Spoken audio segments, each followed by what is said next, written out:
Ladies and gentlemen, friends and family, it's been a while. Shalom, shalom. May the perfect peace be with you guys. How are you guys doing? It has been too long since I have had an opportunity to sit down and to be able to spend a little bit of time with you guys on a one-on-one basis. And I missed you. And I miss doing these readings.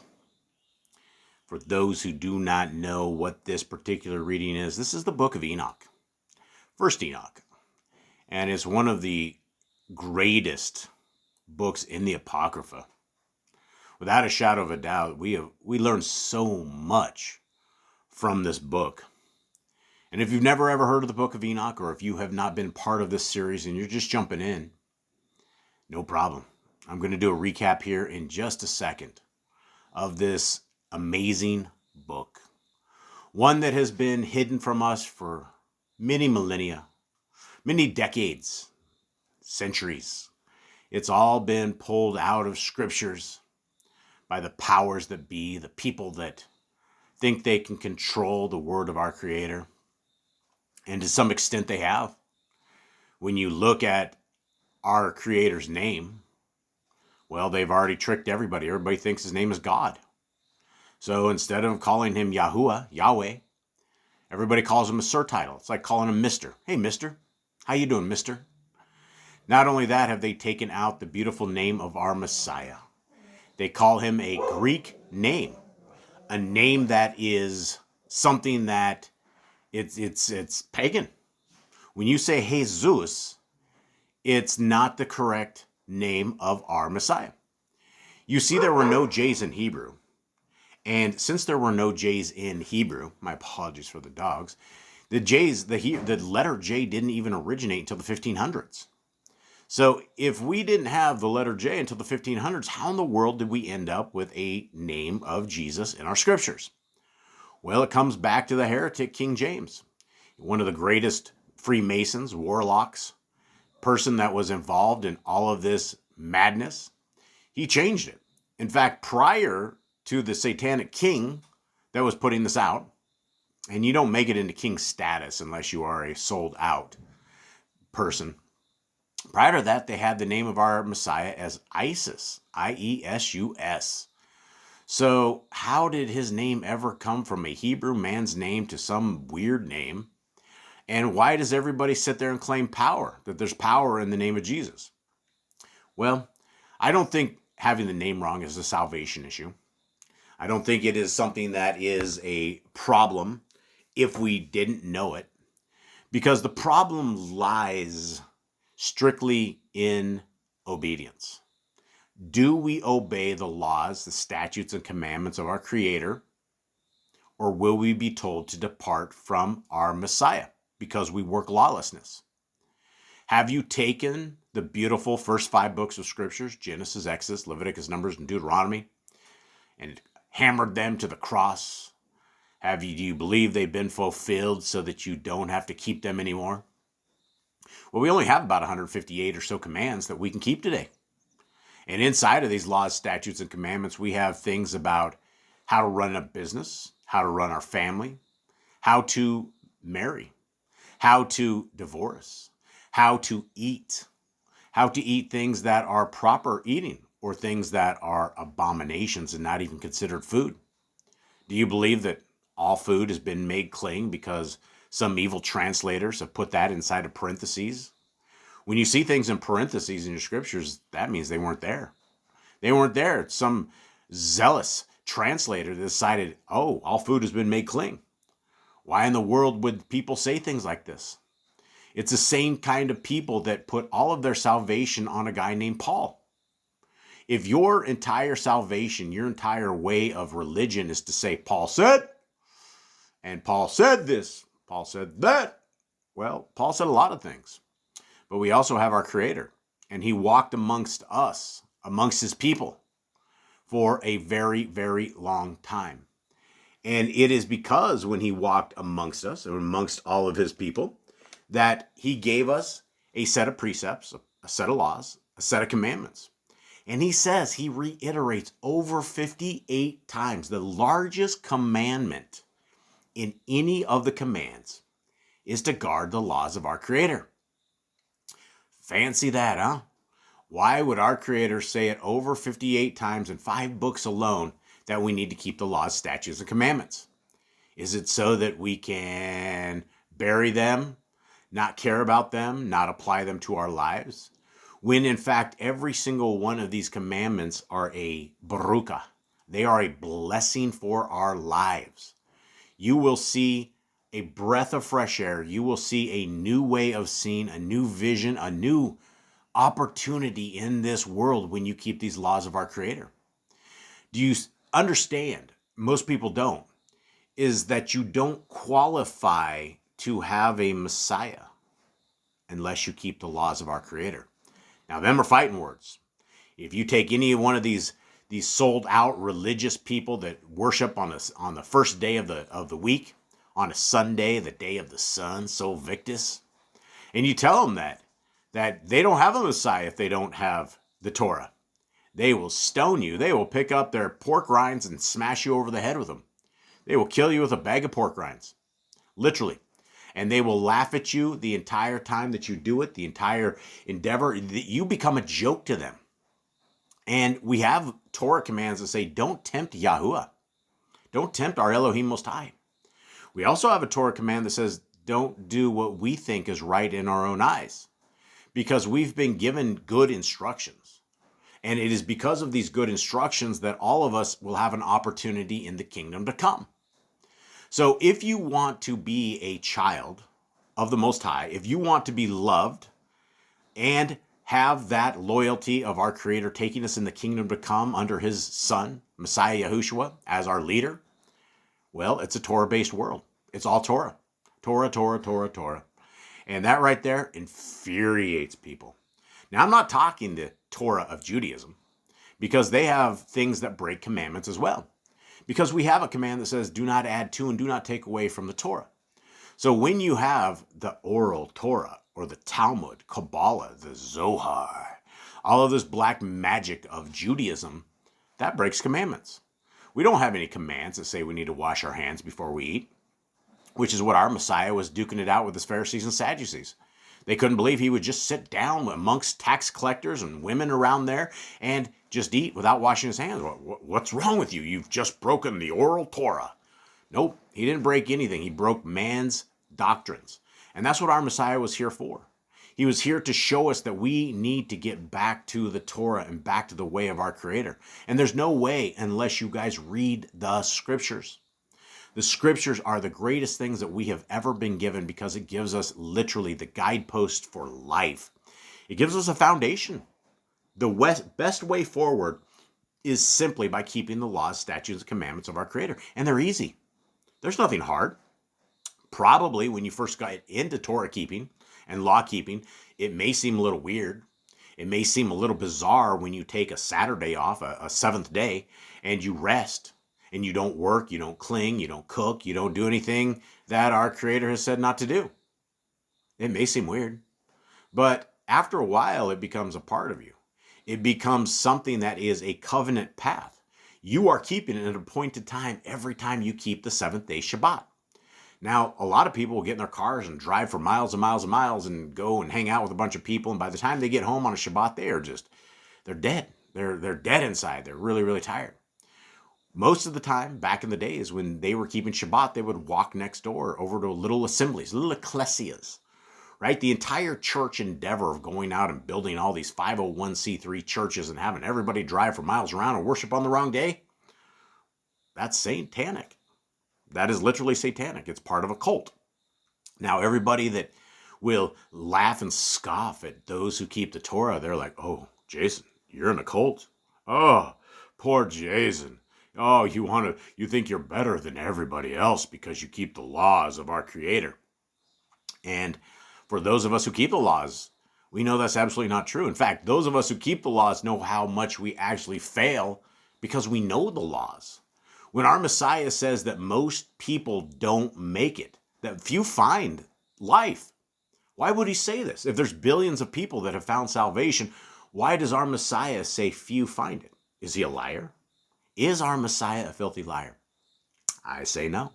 I say that is blasphemy if you would go down that road, because we know that to be a perfect sacrifice that was able to be atonement for our sins on the stake, just like that perfect lamb, he couldn't have sinned. He couldn't lie. He couldn't be a filthy liar.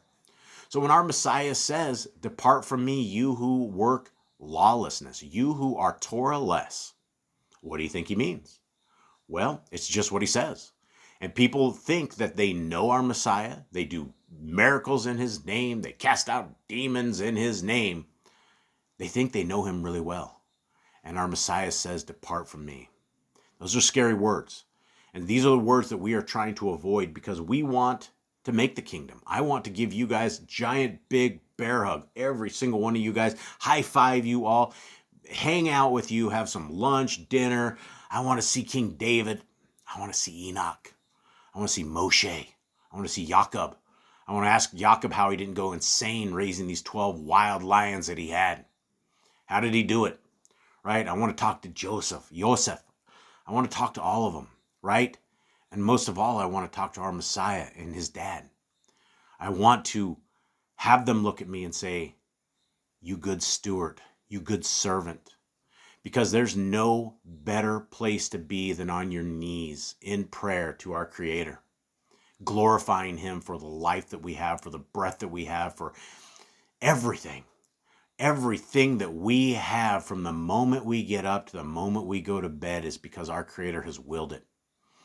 2 nostrils, 2 ears, 2 eyes, 10 fingers, 10 toes, ability to walk, sleep. Have you ever thought how magnificent sleep was, that we can recharge our little forms? How about our immune systems? People get colds all the time. And hey, you know what? Guess what? All of my fasting and dieting that I've been doing to reverse type 2 diabetes, everybody got a cold here in my house.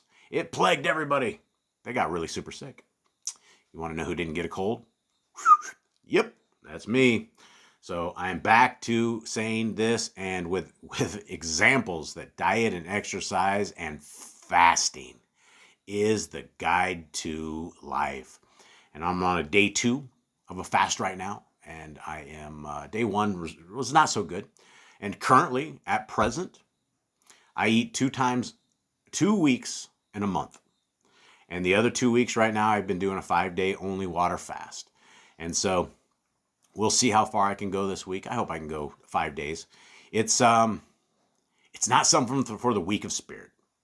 It's not something for those who are addicted to food, addicted to sugar. But it's something that there's over 70% of the world right now that has type 2 diabetes or pre-diabetes. We are a very sick world, eating very bad foods, breads that we shouldn't be eating. We should not be eating these kind of carbohydrates like we're eating. So, guys, with that, I'd like to introduce you into the greatest English translation of scriptures that you guys will ever see. Big Blue is a limited edition scriptures right before your eyes. I don't know how many we're down to, 500 maybe, I don't know. But some days we get a lot of orders. It has become something that has just taken off beyond anything. And we cannot thank you guys enough for everybody that has got into Big Blue Scriptures, that has allowed us to ship in scriptures. Last week we sent over 222 little paperback scriptures between everyone who did a pre-order and everybody in the prisons. We've doused the prisons, and it is en masse. People are now reading their scriptures. Guys, 222 out of the thousands that we got, that is a big number. And so that is a lot of people out there that have now received the paperback. And I've gotten a lot of amazing reports. People love it. It has a very nice little cover on it to keep it protected. It should keep you guys reading for a very long time. And then you have Big Blue right here, which is 14.5 font. It is large print. There will never be another scriptures like this. It has 103 books, all of the Apocrypha, including the book of Enoch, which we're just about to read. So guys, get them while you can still get them. In the description below is a link to them.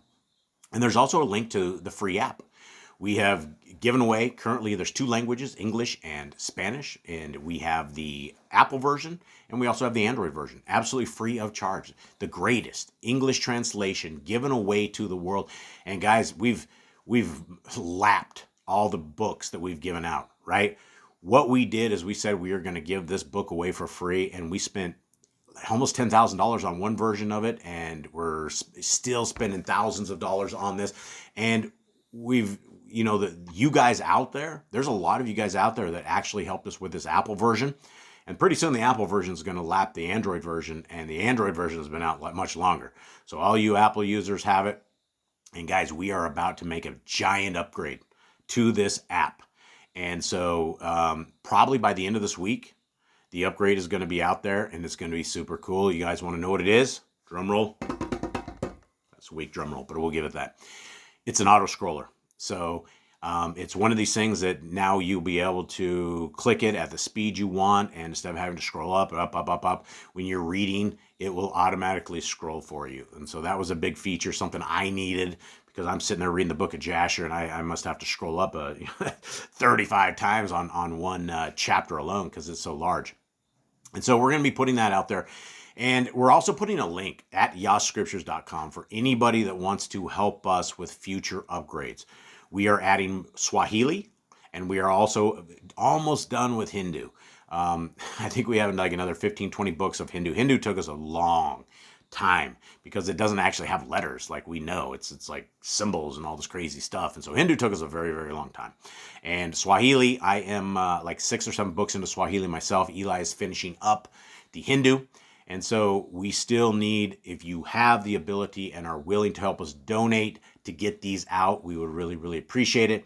And one thing we're also looking at is some possible way for those who are unable to see that they can read this scriptures.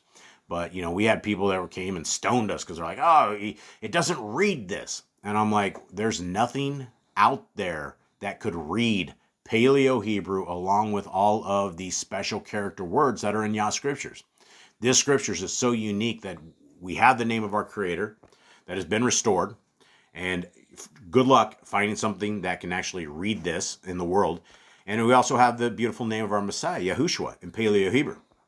So we're going to have to come up with something, and maybe the Ruach HaKodesh is able to give us the insight on exactly how in the world we are going to be able to do something like this, because if it's able to be read in the near future, it's going to be something we have to design from the ground up on how to do it. So it's going to be real interesting.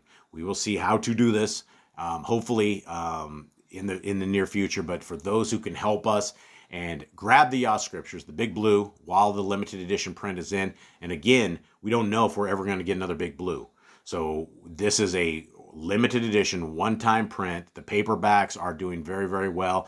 And the next thing that we're probably going to get is an Apocrypha paperback. And so we'll have them split, and there's going to be small print, which is unfortunate. So get the big blue while you still can. And if you guys want extras, for those, get them. I do believe they are going to be something that are hard to get in the future. But for now, they're still available. And let's get into this. We are in to the book of Enoch. Let's do a quick recap, guys. This is the book of Enoch. And so chapters 1 through 5, Enoch introduces his vision concerning the Kodesh and the wicked. Yahuwah comes with 10,000s of his Kodesh ones to judge all. The earth, mountains, seas, and heavenly lights testify against the sinners.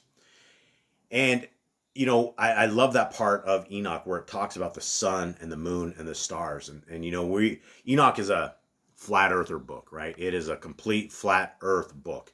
There's no way that we're spinning around like a bunch of monkeys on a spinning water ball when you read the book of Enoch. We have gates, we have luminaries, we have things that obey the ways of what our Creator says.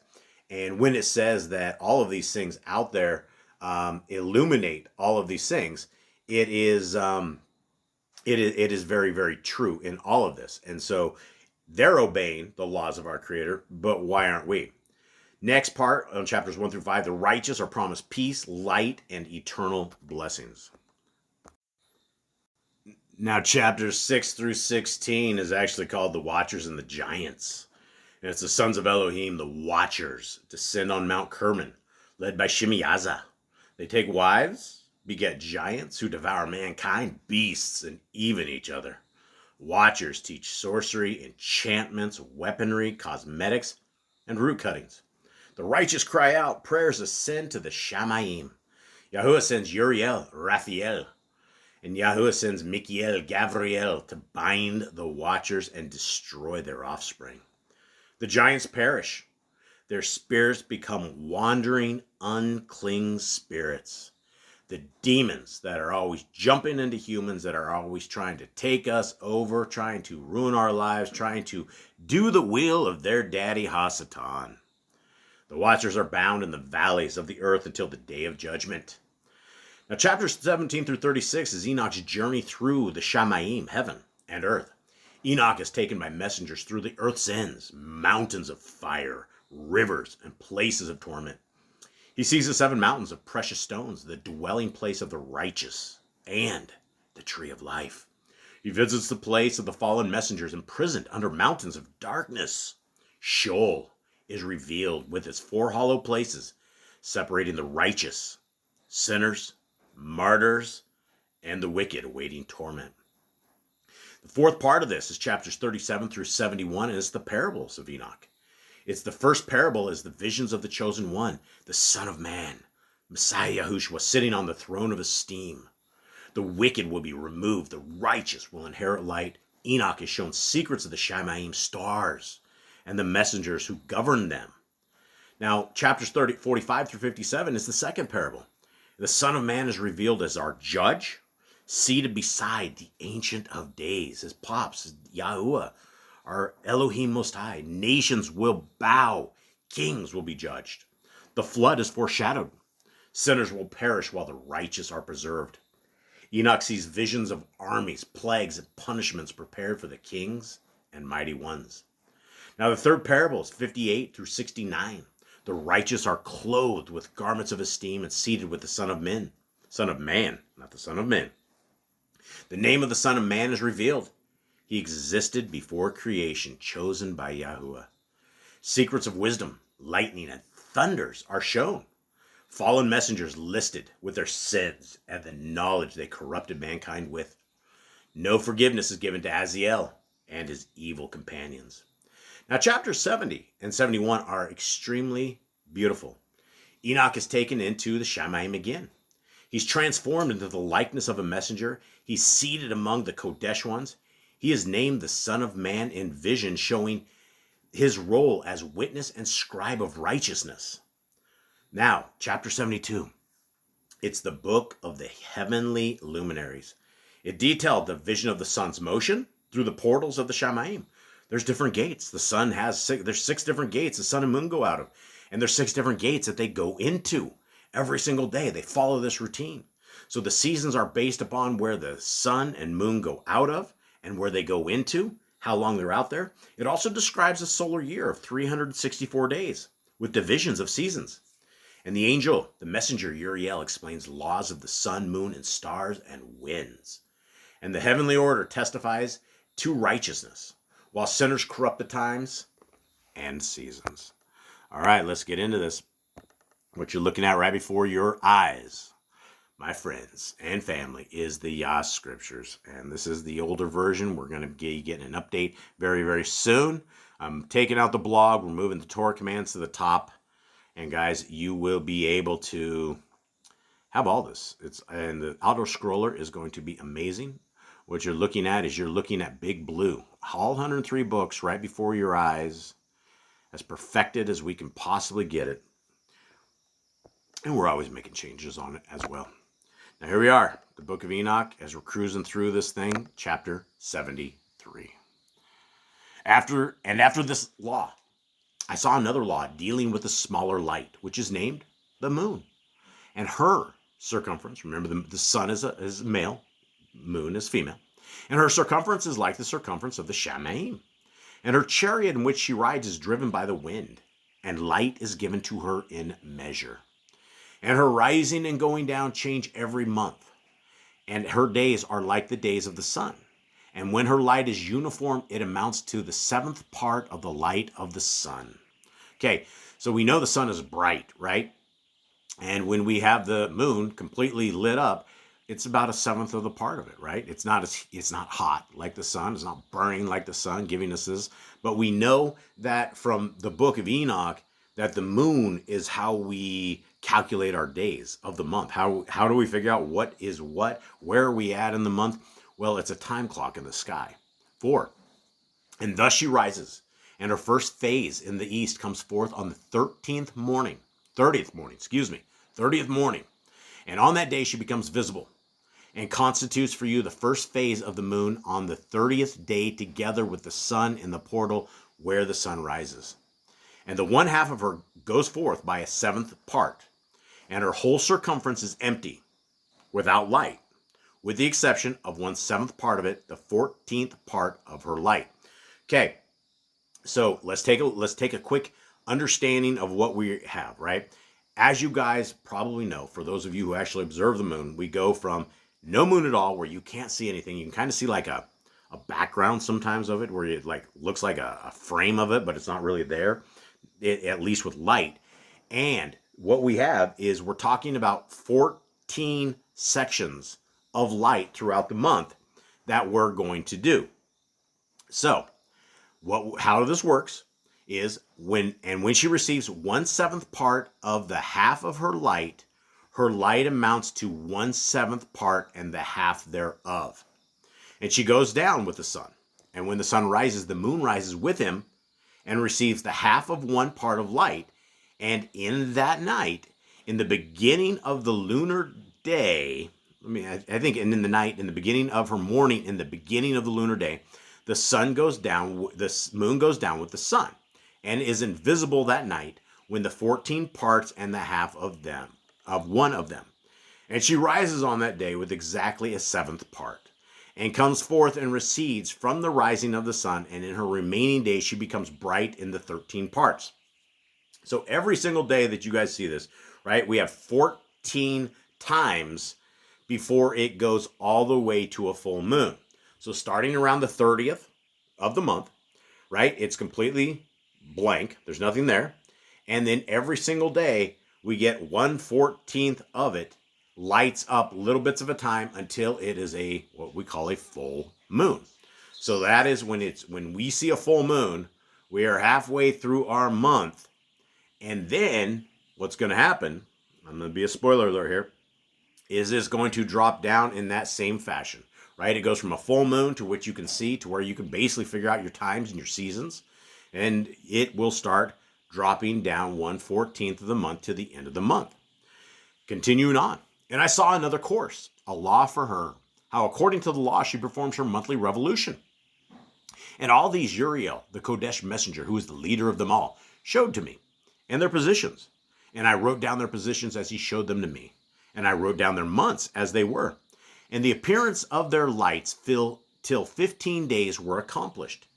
In single seventh parts she accomplishes all her light in the east, and in single seventh parts accomplishes all her darkness in the west. And in certain months she alters her going down, and in certain months she pursues her own peculiar course. In 2 months the moon goes down with the sun. In those 2 middle portals, the 3rd and the 4th, she goes forth for 7 days, and turns about, and returns again through the portal where the sun rises, and accomplishes all her light. And she recedes from the sun, and in 8 days enters the 6th portal from which the sun goes forth. And when the sun goes down forth from the 4th portal, she goes forth 7 days, until she goes forth from the 5th, and turns back again in 7 days into the 4th portal, and accomplishes all her light, and she recedes and enters into the 1st portal in 8 days. So this is the same gates, portals, doors, whatever you want to call them, that the sun comes out. And now we are getting the actual places that the moon goes out. And it, just like the sun, I think if I remember right, I think it starts in 4 or 5, and it goes 5, 6, and then it goes back into all the way down to 1. And now we have the courses of the moon. And so this is the genius of our Creator, right? Who could ever create something as genius as this is, that you can actually see all of this? It's incredible. And she returns again in 7 days into the fourth portal from which the sun goes forth. Thus I saw their position, how the moon rose and the sun went down in those days. And in 5 years are added together, the sun has an excess of 30 days. And all the days which increase to it for one of those 5 years when they are full amount to 364 days. And the excess of the sun and of the stars amounts to 6 days. In 5 years, 6 days every year come to 30 days, and the moon falls behind the sun and stars to the number of 30 days. This is the this is where you have to adjust your days and months and years and various things based upon the direction of the moon and sun. And the sun and the stars bring in all the years exactly, so that they do not advance or delay their position by a single day unto everlasting, but complete the years with perfect justice in 364 days. In 3 years, there are 1,092 days, and in 5 years, 1,820 days, so that in 8 years, there are 2,912 days. For the moon alone, the days amount in 3 years to 1,062 days, and in 5 years, she falls 50 days behind.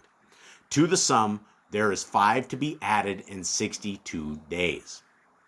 And in 5 years, there are 1,770 days. So that for the moon, the days in day 6 in 8 years amount to 2,832 days. For in 8 years, she falls behind to the amount of 80 days. All the 17 days she falls behind in 8 years are 80. And the year is accurately completed in conformity with their world stations and the stations of the sun, which rise from the portals through it, which it rises and goes down 30 days. Now you can actually map this out, and it makes a tremendous amount of sense, and it tells us exactly how to get time right. And, the thing about the Torah community is there's a lot of different calendars.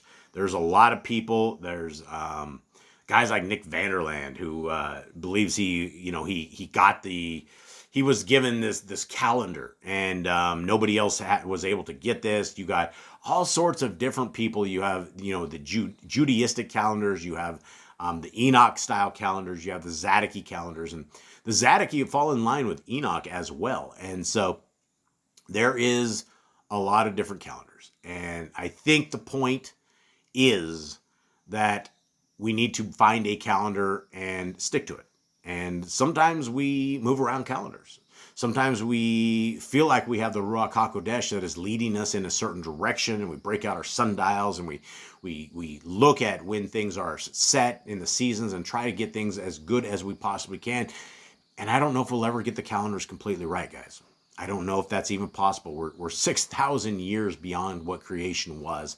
We have had everybody and their dog, like the Julian calendar, and none of this stuff is right? We have a calendar right now that has like pagan god names and all these things, Janus, and same for week names, right? We have Sunday, we have Thursday, we have all of these Frigidae. All of those are pagan gods, and all these things we live in a very, very corrupted world, and the very best that we are going to be able to do as Yah's people is be obedient. And that doesn't mean just because we can't figure out exactly or we can't make sense of everything that we just don't do it, right? You hear that all the time. You hear this there's people on YouTube, we call him Bathrobe Bob, and he's out there laughing at people about keeping the appointed times and all of this and that. We're not going to get it right? We will get it right when our Messiah comes down. But if we are lawless, if we're not even trying, why would we ever be accepted into the kingdom to come, right? We're not going to do it just because we don't know what the day is. Well, we can come up with something. We can come up with something that we feel is proper, do as much research as we possibly can. And if we have it wrong, we got it wrong, right? Are we going to get stoned? Are we going to get sent to the bad parts of Sheol because we've been trying with everything we have? I don't think so. I think that is the point, is that we all need to be trying to the very best of our abilities, and we await our Messiah. We await him. Okay, let's continue on. 75. And the leaders of the heads of the thousands who are placed over the whole creation and over all the stars have also to do with the 4 intercalary days, being inseparable from their office, according to the reckoning of the year. And these render service on the 4 days, which are not reckoned in the reckoning year. So there's a huge thing that goes on about these intercalary days. And owing to them, men go astray therein. For those lights truly render service on the world stations, one in the first portal, one in the third portal, the Shamaim, one in the fourth portal, and one in the sixth portal. And the exactness of the year is accomplished through its separate 364 stations. For the signs and the times and the years and the days the messenger Uriel showed to me, whom Yahuwah of esteem has appointed forever over all the lights of the Shamaim, in the Shamaim and in the world, that they should rule on the face of the Shamaim and be seen on the earth, and be leaders for the day and the night, the sun, moon, and stars, and all the ministerings beings which make their revolution, and all the chariots of the Shamaim. In the same way, 12 doors Uriel showed me, opened in the circumference of the sun's chariot in the Shamaim, through which the rays of the sun break forth, and from them is warmth diffused over the earth when they are opened at their appointed times. And we have this company called NASA that actually means deceiver, deceit in Hebrew. And they tell us the sun is 93 million miles away. The heat that you're feeling is from like 8 years ago. The sun's rays that you're seeing, the light you're seeing is from 8 years ago. Nothing is current. But yet it seems like you can walk out and you can feel that heat. You can feel that sun is just rolling across your head, right? If there's no clouds, you really feel the sun, right? It's incredible, the lies and the deception that all of us have been indoctrinated into. And it's unfortunate because we all grew up in these education systems where you have a spinning ball and these earth, and their teachers that are supposed to know better are lying to us, and they don't know any better either. 5. And for the winds and the spirit of the dew, when they are open, standing open in the Shamaim at the ends. As for the 12 portals in the Shamaim, at the ends of the earth, out of which go forth the sun, moon, and stars, and all the works of the Shamaim in the east and in the west. We have 6 in the east and 6 in the west. There are many windows open to the left and right of them, and one window at its appointed time produces warmth, according to those doors from which the stars come forth, according as he has commanded them, and wherein they are placed corresponding to their number. And I saw chariots in the Shamaim running in the world, above those portals in which revolve the stars that never go down. And one is larger than all the rest, and it is that which makes its course through the entire world. 76. At the ends of the earth, I saw 12 portals open to all the quarters from which the winds go forth and blow over the earth. 3 of them are open on the face of the Shamaim, and 3 in the west, and 3 on the right of the Shamaim, and 3 on the left.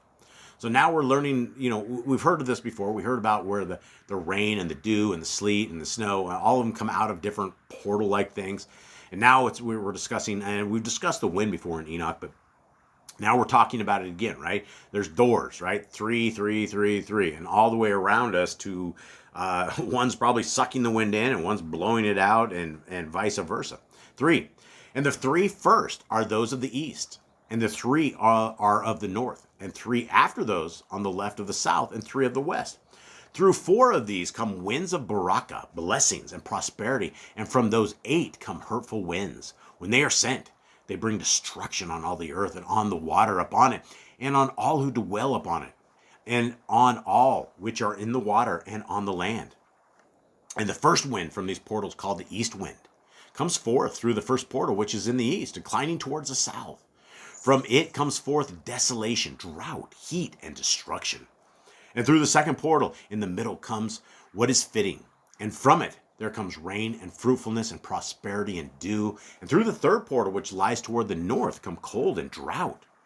And after these come forth the south winds, through 3 portals. Through the first portal of them, inclining to the east, comes forth a hot wind. And through the middle portal next to it, there come forth fragrant smells and dew and rain and prosperity and health. And through the third portal, lying to the west, come forth dew and rain, locusts and desolation. And after these, the north winds from the 7th portal in the east come forth dew and rain, locusts, desolation. And that's interesting, right? We don't, a lot of times in scriptures, we have heard of the locust devouring things, right? We have the locusts of Egypt, of Mitzrayim, And, it's very interesting that there's an actual portal that it mentions locust and desolation. What is desolation, right? What is this? Well, it sounds grim. And so it's interesting that locusts are actually described in this as part of that desolation. 11. And from the middle portal come in a direct direction, health and rain and dew and prosperity. And through the third portal in the west come cloud and frost and snow and rain and dew and locust. And after these 4 are the west winds. Through the first portal adjoining the north come forth dew and frost and cold and snow and ice. And from the middle portal come forth dew and rain and prosperity and baraka, blessings. And through the last portal which adjoins the south come forth drought and desolation and burning and destruction. And the 12 portals of the 4 quarters of the Shamaim are completed, and all their laws and all their plagues and all their goodness have I shown to you, my son, Methuselah. All right, guys. Well, it's lesser and less times that I get time to read with you guys. I enjoy this immensely. I enjoy reading scriptures and talking with you all and being a part of your guys' lives as you guys are all a part of my life.